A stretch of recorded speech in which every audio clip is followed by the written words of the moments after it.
Surgery মানেই anaesthesia. Anaesthesia দিলে জ্ঞান ফিরবে তো? অ্যানাস্থেশিয়ার ভূমিকা কি? অ্যানাস্থেশিয়ার ভূমিকাটা স্টার্ট হয় প্রি অ্যানাস্থেটিক চেকআপ থেকে। অ্যানাস্থেশিয়াকে ক ভাগে ভাগ করা যায়? 3 ভাগে ভাগ করছি, general anaesthesia, regional anaesthesia, local anaesthesia. সাধারণ মানুষ অ্যানাস্থেশিয়া সম্পর্কে খুব একটা ওয়াকিবহাল নয়। কোন কোন পেশেন্টের ক্ষেত্রে জেনারেল অ্যানাস্থেশিয়া করতে গিয়েও আপনারা করেন না? আমরা ঠিক করি প্রি অ্যানাস্থেটিক চেকআপে, মানে জেনারেল অ্যানাস্থেশিয়াটা ডিপেন্ড করছে কোথায় অপারেশন হচ্ছে সেখানে আমরা যেমন দিচ্ছি। এরকম খুবই কম ইনসিডেন্স হয়েছে কি জেনারেল অ্যানাস্থেশিয়া দেওয়া যাচ্ছে না। খুব বেশি পার্শ্ব প্রতিক্রিয়া এখন পর্যন্ত অ্যানাস্থেশিয়াতে দেখা যায়নি। স্পাইনাল অ্যানাস্থেশিয়ার ক্ষেত্রে একটা ব্যথা থাকে কোমরে, কোনো এস্টাবলিশ কোনো এভিডেন্স নেই। অ্যানাস্থেশিয়া দেওয়ার ফলে কোনো স্নায়ু রোগ কি হতে পারে? না, আমাদের যখন জ্ঞান আসে তখন অনেক পেশেন্টের হয় বমি বমি ভাব এবং প্রচন্ড কাঁপুনি। আমরা যে ওষুধগুলো ইউজ করি অ্যানাস্থেশিয়া দিতে গেলে তার কিছু না কিছু পার্শ্ব প্রতিক্রিয়া সাময়িক থাকে। অ্যানাস্থেশিয়া সম্পর্কে নানা প্রশ্নের উত্তর কিন্তু আমরা পেলাম।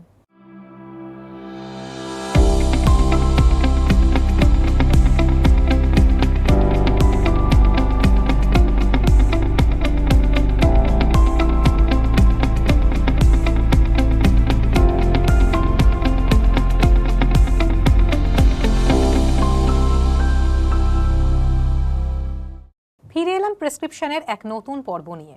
সার্জারি মানেই অ্যানাস্থেশিয়া, আর অ্যানাস্থেশিয়া দিলে জ্ঞান ফিরবে তো? এরকম নানা প্রশ্ন আমাদের মনে ঘোরাফেরা করে। আজ এই সমস্ত প্রশ্নের উত্তর নিয়ে আমাদের সঙ্গে স্টুডিওয় উপস্থিত রয়েছেন ডক্টর চয়ন দাস। নমস্কার, কেমন আছেন? ভালো আছি। আজকে অ্যানাস্থেশিয়া নিয়ে আমাদের একটা খুব দুর্দান্ত আলোচনা হবে, বলতে পারি জমজমাটি আলোচনা হবে। প্রথমেই যেটা জানতে চাইবো সেটা হচ্ছে অপারেশন থিয়েটারে সার্জারির সময় অ্যানাস্থেশিয়ার ভূমিকা কি, বা আপনারা যারা অ্যানাস্থেশিয়া করেন, অ্যানাস্থেশিওলজিস্ট, তাদের ভূমিকা কি? অ্যানাস্থেশিয়ার ভূমিকাটা স্টার্ট হয় প্রি অ্যানাস্থেটিক চেকআপ থেকে। সেখান থেকে আমরা রুগীর সম্পর্কে আমরা জানি, রুগীর ইতিহাস নিই, রুগীর এর আগে কী কী ঘটনা ঘটেছে, এর আগে কোনো অসুখ ছিল, সুগার ছিল, প্রেশার ছিল কিনা, পুরো রুগীর কোনো রিস্ক আছে কিনা সেইগুলো অ্যাসেসমেন্ট করে এবং তার অপটিমাইজেশন, এইগুলো থেকে আমাদের অ্যানাস্থেশিয়ার পার্টটা স্টার্ট হয়। তারপর তাকে প্রসিডিওর এক্সপ্লেন করা, তার যে অপারেশনটা হবে তার জন্য কোন অ্যানাস্থেশিয়াটা সঠিক হবে সেইটা নির্বাচন করা এবং সেই অনুযায়ী প্ল্যানিং প্রোগ্রামিং করা, সেইটা হচ্ছে থেকে স্টার্ট হচ্ছে এবং সেটা শেষ হয় পোস্ট অ্যানাস্থেটিক কেয়ার রুমে পেশেন্টের রিকভারি থেকে গিয়ে শেষ হয়। এইটা টোটাল একটা আমাদের সাইকেল। তার মধ্যে রয়েছে অপারেশন টেবিলে ইন্ডাকশন, যেটা পেশেন্টকে অজ্ঞান করা বলতে পারেন, তারপরে মেনটেনেন্স, পেশেন্টের অপারেশন চলাকালীন পেশেন্টকে মেনটেন করা, এবং তারপর অপারেশন হয়ে গেলে পোস্ট অ্যানাস্থেটিক কেয়ার রুমে পেশেন্টের রিকভারি, পুরো একটা ফুল সাইকেল। আচ্ছা, এই যে অ্যানাস্থেশিয়া, এটা মূলত অ্যানাস্থেশিয়াকে ক ভাগে ভাগ করা যায়? মূলত অ্যানাস্থেশিয়াকে আমরা 3 ভাগে ভাগ করছি, general anaesthesia, regional anaesthesia, local anaesthesia. Regional অ্যানাস্থেশিয়াকেও আমরা আবার 2টো ভাগে ভাগ করছি, একটা সেন্ট্রাল, একটা অ্যাক্সিয়াল। সেন্ট্রাল মানে যেটা বডি পার্টের উপর আমরা প্রয়োগ করি, যেমন স্পাইনাল অ্যানাস্থেশিয়া, এপিডুরাল অ্যানাস্থেশিয়া, এবং বিভিন্ন ব্লক আছে, প্যারাভার্টিব্রাল ব্লক, এরেক্টাস স্পাইনিপ্লেন ব্লক, এগুলো সেন্ট্রাল অ্যানাস্থেশিয়ার মধ্যে পড়ে। এবং অ্যাক্সিয়াল অ্যানাস্থেশিয়া মানে যেগুলো আমরা লিম্বে ইউজ করি, মানে 2 হাত পায়ে যে কোনো অপারেশনের ক্ষেত্রে আমরা যেগুলো ইউজ করি সেগুলো হচ্ছে অ্যাক্সিয়াল অ্যানাস্থেশিয়া। আর আছে আমাদের লোকাল অ্যানাস্থেশিয়া। লোকালি কোনো একটা অপারেশন যদি করতে হয় সেক্ষেত্রে আমরা লোকাল অ্যানাস্থেটিক এজেন্ট ইউজ করে সেইখানটা আমরা অপারেশনের জন্য তৈরি করে দিই। আচ্ছা, অ্যানাস্থেশিয়ার ভাগ তো হলো। অ্যানাস্থেশিয়ার আগে পেশেন্টকে বেশ অনেকটা সময়, দীর্ঘ সময় কিন্তু খালি পেটে রাখা হয়, এটা কেন? এটার মূলত প্রধান কারণ আছে, অনেকগুলো কারণের মধ্যে প্রধান কারণ হচ্ছে ভরা পেটে থাকলে পেশেন্টের একটা বমিটিং হয়ে অ্যাসপিরেশনের রিস্ক থাকে। সেক্ষেত্রে অপারেশন চলাকালীন যদি আমরা যখন অজ্ঞান করছি পেশেন্টকে জেনারেল অ্যানেস্থেশিয়াতে, অথবা যদি পেশেন্ট লোকাল অ্যানেস্থেশিয়া বা রিজিওনাল অ্যানেস্থেশিয়াতেও থাকে, সেক্ষেত্রে একটা বমিটিং হওয়ার চান্স থাকে। সেই বমিটিং থেকে তাহলে ভেতরে যে ফুড কন্টেন্টগুলো হয়ে সেগুলো লাংসের ভেতর চলে যাবে, সেক্ষেত্রে একটা অ্যাসপিরেশন হবে এবং পরবর্তীকালে সেটা খারাপ হতে পারে। তার জন্য আমরা এই নীল পার মাউথ বা এনপিএম রাখি, এবং সেটার বিভিন্ন ক্ষেত্রে বিভিন্ন আছে। ফুডের সলিড ফুডের জন্য কিছু ঘন্টা, ক্লিয়ার লিকুইডের জন্য কিছু ঘন্টা, এরকমভাবে আমরা ভাগ করে রেখেছি। সেইটা অনুযায়ী আমরা তাদের অ্যাডভাইস করি। আচ্ছা, এই যে অ্যানাস্থেশিয়ার করার সময় অনেকেরই, অনেক পেশেন্ট কিন্তু ভয় পায় যে অপারেশন চলাকালীন তাদের জ্ঞান চলে আসবে কিনা, এটা নিয়ে একটা প্যানিক থাকে। এই বিষয়ে যদি কিছু একটু বলেন। হ্যাঁ, এই ভয়টা সাধারণ মানুষের মধ্যে থাকতেই পারে, কারণ সাধারণ মানুষ অ্যানাস্থেশিয়া সম্পর্কে খুব একটা ওয়াকিবহাল নয়। সেক্ষেত্রে আমি বলতে চাই অ্যানাস্থেশিয়ার মেন 4টি পিলার আছে। তার মধ্যে একটি হলো অ্যানালজেসিয়া, মানে পেইনটাকে কন্ট্রোল করা, যে অপারেশন চলছে সেই সময় পেইনটাকে কন্ট্রোল করা। একটা হচ্ছে অ্যামনেশিয়া। অ্যামনেশিয়া মানে যে ঘটনাগুলো ঘটছে ওটি রুমে সেই সময়কার যে ঘটনাটা যাতে পেশেন্টের মনে না থাকে। আর একটা হচ্ছে হিপনোসিস বা সেডেশন, পেশেন্টকে ঘুম পাড়িয়ে একটা স্টেজে রাখা যে সেখানে সেই ব্যাপারটা যাতে না বুঝতে পারে। এবং আর একটা হচ্ছে মাসেল রিল্যাক্সেশন, মানে যেখানটা অপারেশন হচ্ছে সেই জায়গাটা আমার যদি টট হয়ে থাকে, স্টিফ হয়ে থাকে, তাহলে তো অপারেশন করতে পারবে না। তো সেই জায়গাটাকে আমি রিল্যাক্স করে রাখা, সেটা লোকালি হতে পারে, সেটা কিংবা জেনারেল হতে পারে, এইভাবে। তো সেক্ষেত্রে আমরা যখন হিপনোসিস বা সেডেশন স্টেজের মধ্যে থাকি তখন আমাদের কাছে অনেক ধরনের এখন ওষুধ আছে যেটা ইন্ট্রাভেনাসে দেওয়া যায় অথবা ইনহেলেশন এজেন্টের মাধ্যমে আমরা তাকে একটা স্টেজের মধ্যে রাখি। এবং আমাদের মনিটর করা অনেক সরঞ্জাম আছে, সেখান থেকে আমরা মনিটরও করি কি সেই যে ডিজায়ার্ড প্লেনে সে আছে। অ্যান্ড প্লেন অফ অ্যানেস্থেশিয়া বলেও আমাদের কয়েকটা ভাগ আছে। তো আমরা সেই ডিজায়ার্ড যে অপারেশন হচ্ছে সেই অপারেশনের সঙ্গে সেই প্লেনে আমরা রাখার চেষ্টা করি। তা সেই প্লেনে অপারেশনটা হয়ে যাওয়ার পর আবার তাকে জ্ঞান ফেরানোর জন্য আস্তে আস্তে সেই প্লেন থেকে বের করে আনা হয়। এটি একটি আপনি তুলনা করতে পারেন প্লেনে ওঠার সাথে।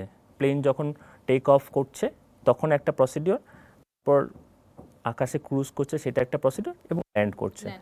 তো ল্যান্ডও আমরাও করাবো, টেক অফও করাবো, ক্রুজও হবে। অনেক পেশেন্ট আছে যারা অপারেশন নিয়ে একটা ভয় থাকে, ভিতরে প্যানিক থাকে, এবং অপারেশনের আগে তাদের হার্টবিট অনেক বেড়ে যায়, ব্লাড প্রেশারও ফ্লাকচুয়েট করে। তো সেক্ষেত্রে আপনাদের করণীয় কী কী? সেক্ষেত্রে একটা খুব বড় রোল থাকে প্রি অ্যানেস্থেটিক চেকআপের। আমরা তখন পেশেন্টের সাথে ইন্টারাকশন করি, পেশেন্টকে বোঝাই কী প্রসিডিওর হতে চলেছে, কী অপারেশন হবে, কী আমরা ইউজ করব, তার কী কনসিকুয়েন্সেস হতে পারে। সেই সময় আমরা অনেক সময় পেশেন্টকে একটা অ্যাংজিওলাইটিক আগে থেকে আমরা প্রেসক্রিপশন করে দিই, সেটা অপারেশন করার আগের দিন খেতে পারে। এবং অনেক কথা বলার মাধ্যমে অনেক অ্যাংজাইটি কমে যেতে পারে। তো কথা বলাটা খুব জরুরি, পেশেন্টকে বোঝানোটা খুব জরুরি। Communication is the best. তো সেক্ষেত্রে আমরা পেশেন্টকে প্রি অ্যানেস্থেটিক চেকআপ থেকে পেশেন্টকে ওটি টেবিলে তোলা পর্যন্ত আমরা প্রতিটা পদক্ষেপে পেশেন্টকে প্রতিটা স্টেপ বলে বলে করি, এবং অ্যাংজাইটি যাতে কম থাকে সেভাবে কমিউনিকেশনও করি। এবং অ্যাংজাইটি কিছু দিয়ে থাকি, যাদের খুব অ্যাংজাইটি হচ্ছে তারা ওটির আগের দিন অ্যাংজাইটির জন্য একটা অ্যাংজাইলেটিক দিয়ে রাখি। আচ্ছা, জেনারেল অ্যানাস্থেশিয়া এটা কি সব পেশেন্টদের জন্য কার্যকরী? মানে কোন কোন পেশেন্টের ক্ষেত্রে জেনারেল অ্যানাস্থেশিয়া করতে গিয়েও আপনারা করেন না বা করতে চান না? এইটা আমরা ঠিক করি প্রি অ্যানেস্থেটিক চেকআপে। তার এর আগে কী কী কোমরবিডিটিস আছে, মানে সুগার, প্রেশার, থাইরয়েড এসব তো আছে, সঙ্গে সঙ্গে এর আগে কোনো অ্যানেস্থেশিয়াতে কোনো অ্যাডভার্স ইভেন্ট হয়েছে কিনা সেটাও আমরা দেখে নিই, তার কোনো খাবারে বা কোনো ওষুধে অ্যালার্জি আছে কিনা, এগুলো থেকে দেখা করে আরম্ভ করে সব কিছু আমরা দেখে নিয়ে এবার ডিপেন্ড করছে আমরা কোথায় আমাদের অপারেশনটা হচ্ছে। যদি সেই অপারেশনে জেনারেল অ্যানেস্থেশিয়া না লাগে, একটা ধরুন পায়ের হাড় ভেঙে গেছে সেইখানের অপারেশন হচ্ছে, যদি সেখানে জেনারেল অ্যানেস্থেশিয়া না লাগে তাহলে আমাদের জেনারেল অ্যানেস্থেশিয়া প্রোভাইড করা হয় না। ঠিক সেরকমই মানে জেনারেল অ্যানেস্থেশিয়াটা ডিপেন্ড করছে কোথায় অপারেশন হচ্ছে, সেখানে আমরা যেমন দিচ্ছি। আবার এরকম খুবই কম ইনসিডেন্স হয়েছে কি জেনারেল অ্যানেস্থেশিয়া দেওয়া যাচ্ছে না, কিন্তু সেখান ক্ষেত্রে তখন আমরা ওটিটাকে পোস্টপোন করে পেশেন্টকে অপটিমাইজ করি যাতে জেনারেল অ্যানেস্থেশিয়া দেওয়া যায়। যদি জেনারেল অ্যানেস্থেশিয়া লাগেই পেশেন্টের, তখন পেশেন্টকে অপটিমাইজ করা হয়, পোস্টপোন করা হয়। সেক্ষেত্রে পোস্টপোন করে আবার জেনারেল অ্যানেস্থেশিয়ার জন্য প্রিপেয়ার করা হয়। আপনারা দেখছেন প্রেসক্রিপশন। আমি এখন নিয়ে নিচ্ছি ছোট্ট একটা বিরতি, বিরতির পর ফিরে আসছি, সঙ্গে থাকুন।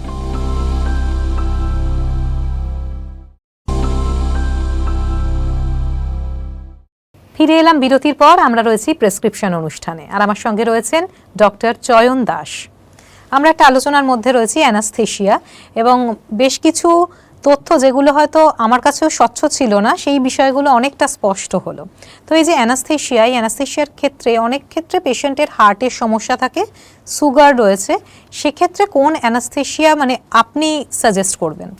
সেক্ষেত্রে আবার ব্যাপারটা ওই একই রকম হচ্ছে, আমাদের দেখতে হবে কি প্রসিডিওর হচ্ছে, সেই প্রসিডিওর উপর ডিপেন্ড করে তখনকার একটা ব্লাড রিপোর্ট ইনভেস্টিগেশন ডিপেন্ড করে তখন সুগার কতটা কন্ট্রোল আছে, হার্টের অবস্থা একটা ইসিজি কিংবা যার দরকার একটা ইকো করিয়ে নিয়ে, যদি খুব তার আগে হার্টের সমস্যা থাকে একটা কার্ডিওলজির ওপিনিয়ন নিয়ে তারপর আমরা আস্তে আস্তে প্রসিড করব।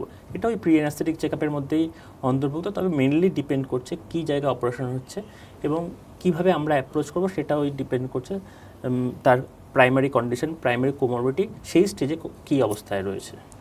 অ্যানাস্থেশিয়া থেকে কোনো দীর্ঘমেয়াদী পার্শ্ব প্রতিক্রিয়া হতে পারে? মানে এটা কি শুধুই একটা মিথ নাকি এটা হতে পারে? না, এখন যত দিন যাচ্ছে, যত মডার্ন অ্যাডভান্স, রিসেন্ট অ্যাডভান্স তৈরি হচ্ছে, সেক্ষেত্রে যেসব ওষুধ আমাদের হাতে চলে এসছে তাতে খুব বেশি পার্শ্ব প্রতিক্রিয়া এখন পর্যন্ত অ্যানাস্থেশিয়া থেকে দেখা যায়নি। তো আমাদের নিত্য নতুন ডিভাইস এবং নিত্য নতুন ওষুধের সাহায্যে সেগুলো আমরা অনেক কনসিকোয়েন্স সেগুলো অ্যাভয়েডেবল হয়েছে। আচ্ছা, যে কোনো স্পাইনাল অ্যানাস্থেশিয়ার ক্ষেত্রে একটা ব্যথা থাকে কোমরে, এবং আমাদের মধ্যে বেশিরভাগ মানুষের ধারণা সেই ব্যথাটা দীর্ঘস্থায়ী হয়ে যায়। কোনো স্পাইনাল অ্যানাস্থেশিয়া করা হলে সেই যন্ত্রণাটা দীর্ঘস্থায়ী এবং সেটা সারা জীবন থাকে। এটা কি সত্যি? না, এইটার দেখুন, এইটা সবার একটা ধারণা, কিন্তু এটা সম্পর্কে আমরা কোনো জার্নালে বা কোনো জায়গায় কোনো এস্টাবলিশ কোনো এভিডেন্স নেই। কেননা আমাদের যে স্পাইনাল অ্যানাস্থেশিয়া দেওয়া হয় সেটা সাময়িক কাজ করে, 3-4 ঘন্টা 5-6 ঘন্টা যতক্ষণ আমাদের দরকার সে ততক্ষণের জন্য দিই, এবং সেটা একটু একদম একটা সরু একটা নিডল দিয়ে দিই, যাতে কোনো রকম অ্যাডভার্স এফেক্ট হওয়ার কথা নয়। তো এটা হয়তো কোইন্সিডেন্স, হয়তো তার আগে থেকে একটা ভার্টিব্রাতে প্রোলাপস ডিস্ক বা এই ধরনের কোনো ব্যথা চলছে বা রেডিয়েটিক পেন চলছে, তার সাথে তার উপর অ্যানাস্থেশিয়া দেওয়া হয়েছে, তার সঙ্গে সঙ্গে এটা হচ্ছে বলে তার একটা ধারণা হয়ে যাচ্ছে যে অ্যানাস্থেশিয়ার জন্য, স্পাইনাল অ্যানাস্থেশিয়ার জন্যই হয়েছে। কিন্তু এরকম কোনো কোথাও এভিডেন্স নেই কি স্পাইনাল অ্যানাস্থেশিয়ার জন্য এরকম ব্যথা কন্টিনিউয়াস থাকবে সারা জীবন ধরে। আচ্ছা, অ্যানাস্থেশিয়া দেওয়ার ফলে কোনো স্নায়ু রোগ কি হতে পারে কখনো?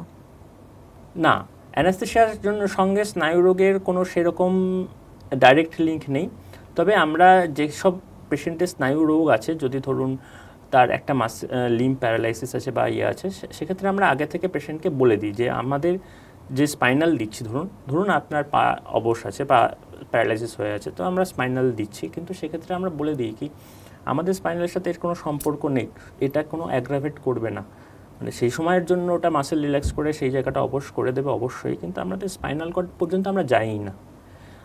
আর জেনারেল অ্যানেস্থেশিয়ার ক্ষেত্রে, জেনারেল অ্যানেস্থেশিয়াতে অবশ্যই ব্রেনকে সাময়িকভাবে ঘুম পাড়িয়ে দেয়, কিন্তু তার লং টার্ম এফেক্ট এখনো পর্যন্ত সেভাবে দেখা যায়নি।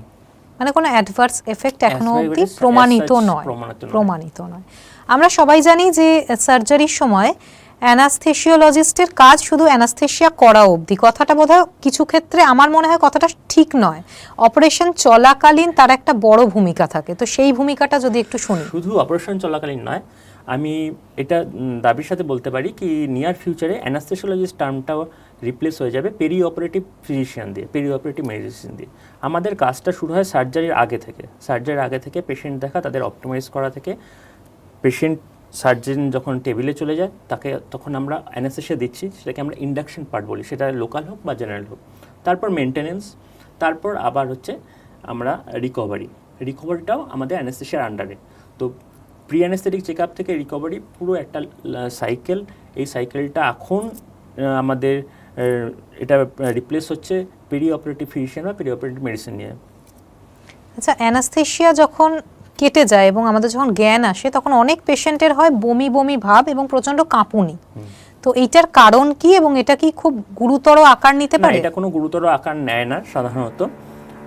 কিছু আমরা যে ওষুধগুলো ইউজ করি অ্যানাস্থেশিয়া দিতে গেলে তার কিছু না কিছু পার্শ্ব প্রতিক্রিয়া সাময়িক থাকে, সেক্ষেত্রে এটা বমি বমি ভাব হতে পারে। তো আমাদের ক্ষেত্রে সেক্ষেত্রে আমাদের ইনজেকশনও আছে, সেগুলো আমরা দিয়েই সাধারণত করি, খুব রেয়ারলি এগুলো হয়। এবং আমাদের যে ওটি চলে সেটা একটা এসি এনভায়রনমেন্টে চলে, একটা সার্টেন টেম্পারেচার মেনটেন করতে হয়, সেক্ষেত্রে একটা হাইপোথার্মিয়া হওয়ার চান্স থাকে। তো সেক্ষেত্রে আমরা যখন পেশেন্টকে রিকভারি করাই, তাকে ওয়ার্মিং করে, তাকে বিয়ার আগার দিয়ে ওয়ার্ম করে তারপর আস্তে আস্তে আমরা এক্সটুবেট করার চেষ্টা করি বা তাকে রিকভারি করার চেষ্টা করি, সেক্ষেত্রে এইগুলো অ্যাভয়েড করা পসিবল। আচ্ছা, অ্যানাস্থেশিয়া যখন আপনারা দেন, যে পরিমাণে দেওয়া হচ্ছে সেই পরিমাণটা মানুষের ওজন বা মানুষের মানে কোনো রকম মেডিকেল ব্যাকগ্রাউন্ড এগুলোর ওপর কতটা ডিপেন্ড করে, এবং এই বিষয়টাতে যদি একটু আলোকপাত করেন। অনেকটাই ডিপেন্ড করে, যার জন্য আমাদের প্রি অ্যানেস্থেটিক চেক আপের আবার গুরুত্বপূর্ণ ভূমিকা চলে আসে। সেক্ষেত্রে আমরা আইডিয়াল বডি ওয়েট নিই এবং মানুষ সেই তার কী কী কোমরবিডিস আছে সেটা দেখি, তার কিডনি ফাংশন ঠিক আছে কিনা, কেননা কিডনি দিয়ে আমাদের অনেক ওষুধ এক্সক্রিশন হয়, সেটা দেখি, হেপাটিক ফাংশন ঠিক আছে কিনা দেখি। এইগুলো দেখে আমাদের ক্যালকুলেশন করে তবেই অ্যানাস্থেটিক ডোজ হিসেবে আমরা ইনজেকশন বলুন বা ভোলাটাইল এজেন্ট বলুন আমরা ইউজ করি। বয়স, এই যে জেনারেল অ্যানাস্থেশিয়া দেওয়ার সময় বয়সটাকে কি কনসিডার করা হয়? অবশ্যই বয়স কনসিডার করা হয়। সেক্ষেত্রে মানে আমরা জেনারেল অ্যানেস্থেশিয়া দেওয়ার সময় একটা জিনিস করি, সেটা হচ্ছে ইনটুবেট করি, একটা নল ট্রাকিয়ার মধ্যে দিয়ে ঢুকিয়ে তাকে অ্যানাস্থেশিয়া দেওয়া হয়। যেহেতু জেনারেল অ্যানাস্থেশিয়া দেওয়া হয়, তাকে সমস্ত কাজটাই আমরা নিজেদের হাতে নিয়ে নিলাম, একটা ভেন্টিলেটরি মেশিন নিয়ে তাদের দিয়ে দেওয়া হয়। সেক্ষেত্রে বয়সে সাপেক্ষে আমাদের ওই টিউবের সাইজ চেঞ্জ হওয়া কিংবা ড্রাগের ডোজ চেঞ্জ হওয়া, সেইগুলো আমরা ডিপেন্ড করে। আচ্ছা, আজকাল রাস্তায় আমরা দেখি, অনেক সময় অনেক খবরও শুনি, সংবাদপত্রে হোক বা টিভিতে হোক, হঠাৎ করে কেউ অজ্ঞান হয়ে গেল, তো সেটা তাকে তারপরে চিকিৎসাধীন হলে তারপরে জানা যায় বিস্তরে কি ব্যাপার, কিন্তু হঠাৎ করে অজ্ঞান হয়ে যাওয়া, সেই সময় তাকে প্রাথমিকভাবে আমরা কি করতে পারি? এটা একটা খুব গুরুত্বপূর্ণ বিষয়। এটা আমরা খুব রিসেন্টলি দেখতে পাচ্ছি, মানে হয়, কিন্তু এটা সব মানুষের জানা উচিত। যখন কোনো জায়গায় আপনি দেখবেন এরকম কেউ অজ্ঞান হয়ে গেছেন, তখন সবার ফার্স্টে যেটা দেখতে হবে সিন সেফটি। আপনি সেই লোকটিকে যেখানে রয়েছে সেখান থেকে আপনাকে নিয়ে এসে একটা সেফ জায়গায় আপনি সেফ থাকবেন, সেই লোকটিও সেফ থাকবে বা যে অজ্ঞান হয়ে আছে। তারপর দেখতে হবে রেসপন্স চেক করতে হবে। রেসপন্স মানে তাকে 3 বার শোল্ডার ট্যাপ করে ডাকতে হবে যে শুনতে পাচ্ছেন করে, প্রিফারেবলি রিজনাল ল্যাঙ্গুয়েজে। তারপর যদি সে রেসপন্স না করে, তখন আপনি কল ফর হেল্প করবেন। সেটা আপনি ফোনে কাউকে বলতে পারেন বা কাছাকাছি কাউকে দেখতে পারবেন। যেই কল ফর হেল্প করলেন, তারপর আপনি তার পালসটা চেক করবেন। সবার প্রথমে পালস চেক করবেন, এবং পালস চেক করার আমাদের নিয়ম হচ্ছে আমরা হাতের পালস তখন চেক করব না, তখন আমরা ক্যারোটিড পালস চেক করব। এবং সেটা কোথায়? এই আমাদের অ্যাডামস অ্যাপেল আছে, তার থেকে ল্যাটারালি এখানে সাইডে গিয়ে আমরা ক্যারোটিড পালস 10 সেকেন্ড ধরে আমরা চেক করব, বাঁদিকে বা ডান দিকে, যে কোনো দিকে। সেটা 10 সেকেন্ড ধরে আমরা চেক করব। 10 সেকেন্ডটা কী করে গুনবো? 1001, 1002, 1003, ঠিক আছে, 1010। এই 10 সেকেন্ড চেক করার পর যদি আমি দেখি পালস নেই, তখন আমরা যেটা করব, সিপিআর দেওয়ার চেষ্টা করব, চেস্ট কম্প্রেশন। চেস্ট কম্প্রেশন হচ্ছে বুকের নিচের দিকে, এখানে স্টার্নাম বলে একটা হাড় আছে, তার উপরে হাত দিয়ে, দুটো হাতের উপর হাত দিয়ে আমরা কম্প্রেশন দেব। এটা মোটামুটি আমরা কম্প্রেশন রেটটা 100 থেকে 120 মিনিট পার মিনিট করে রাখি। কম্প্রেশন দেবো এবং তার সঙ্গে সঙ্গে মাউথ ব্রিদিং দেবো। এবং সাধারণ মানুষের ক্ষেত্রে একটা স্টিগমা থাকে, মাউথ ব্রিদিং দেওয়া পসিবল হয়ে ওঠে না।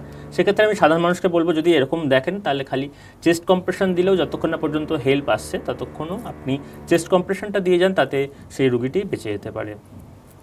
আচ্ছা, এই যে অ্যানাস্থেশিয়া এবং ভেন্টিলেশন একটা বিষয়, ভেন্টিলেশনে মানুষ যখন থাকে তখনও একটা মানে একটা অচেতন ফেজের মধ্যেই থাকে, এখান থেকে ফিরে আসার এই বিষয়টা সম্পর্কে একটু যদি জানি আমরা। ভেন্টিলেশন ফেজ যেটা, সেই ফেজটা থেকে নর্মাল ফেজে ফিরে আসা। ভেন্টিলেশন, দেখুন, ভেন্টিলেশন মানে সাময়িকভাবে আমরা সমস্ত যে তার লাংসের যে কাজটা, শ্বাস প্রশ্বাস নেওয়া, সেটা একটা মেশিনের মাধ্যমে করা। তো এইটা বিভিন্ন কারণে হয়। এক তো অপারেশন চলাকালীন, জেনারেল অ্যানেস্থেসিয়া চলাকালীন করা হয়, যেহেতু যদি পেশেন্ট জেনারেল অ্যানেস্থেসিয়া যা দরকার, সে তার যে অপারেশনটা হচ্ছে, সেই অপারেশন যদি নিজে থেকে নিঃশ্বাস নিতে থাকে, তাহলে সেটা অপারেশন করাটা মুশকিল হয়ে যাবে। তাই আমরা মাসেল রিল্যাক্সেন্ট বলে একটি ওষুধ দিই, তাতে মাসেলটা রিল্যাক্স হয়ে যায়, তখন ভেন্টিলেটর দিয়ে তাকে কৃত্রিমভাবে শ্বাস প্রশ্বাস নেওয়ানো হয়। এটা কি সমস্ত সার্জারিতেই? না, এটা জেনারেল সার্জারি ক্ষেত্রে। তারপর আবার তাকে সেই ভেন্টিলেটর থেকে আমরা এক্সটুবেট করি, ফিরিয়ে আনি। আর যেটা সিসিউতে ভেন্টিলেশন, সেক্ষেত্রে পেশেন্টের অনেক রকম রোগ হতে পারে, নিউমোনিয়া হতে পারে, পালমোনারি এডিমা হতে পারে, হার্ট ফেলিয়ার হতে পারে, যে কোনো কারণে তার লাংস তার কর্মক্ষমতা হারিয়ে ফেলছে। তখন আমরা পেশেন্টটাকে কিছু প্যারামিটার আছে, সেই প্যারামিটারগুলো দেখে ভেন্টিলেটর মেশিনে দিই। সেই ভেন্টিলেটর নন ইনভেসিভ হতে পারে, ইনভেসিভ হতে পারে। নন ইনভেসিভের মধ্যে বাইপ্যাপ মেশিন আছে, সিপ্যাপ মেশিন আছে। আর ইনভেসিভের মধ্যে ওই গলায় নলটা পরিয়ে এন্ডোট্রাকিয়াল টিউব বলি আমরা, তাকে ভেন্টিলেটর মেশিনে দেওয়া হয়। এই মেশিনে দিয়ে ওইটা দিয়ে বাইরে দিয়ে কাজ করে না। এই টাইমের মধ্যে আমরা ওষুধ দিচ্ছি যাতে লাংটা রিকভার করতে পারছে, এবং তারপর যত আমরা প্রত্যেক দিন তাকে ট্রায়াল দিয়ে দেখি তার লাং কতটা রিকভার হচ্ছে, সে তাকে এক্সটুবেট করা যাবে কিনা। তারপর আস্তে আস্তে সে রিকভার হলে আমরা তাদের এক্সটুবেট করে দিই, আবার নর্মাল রুম এয়ারে বা অক্সিজেনের সাহায্যে রেখে দিই। আজ অ্যানাস্থেশিয়া সম্পর্কে নানা প্রশ্নের উত্তর কিন্তু আমরা পেলাম। এখন সময় একদম শেষের দিকে, তাই আজকের মতো বিদায় নেওয়ার পালা। তবে আবারও ফিরবো নতুন পর্ব নিয়ে, নতুন অতিথি নিয়ে। ততক্ষণ সুস্থ থাকুন, ভালো থাকুন আর দেখতে থাকুন প্রেসক্রিপশন।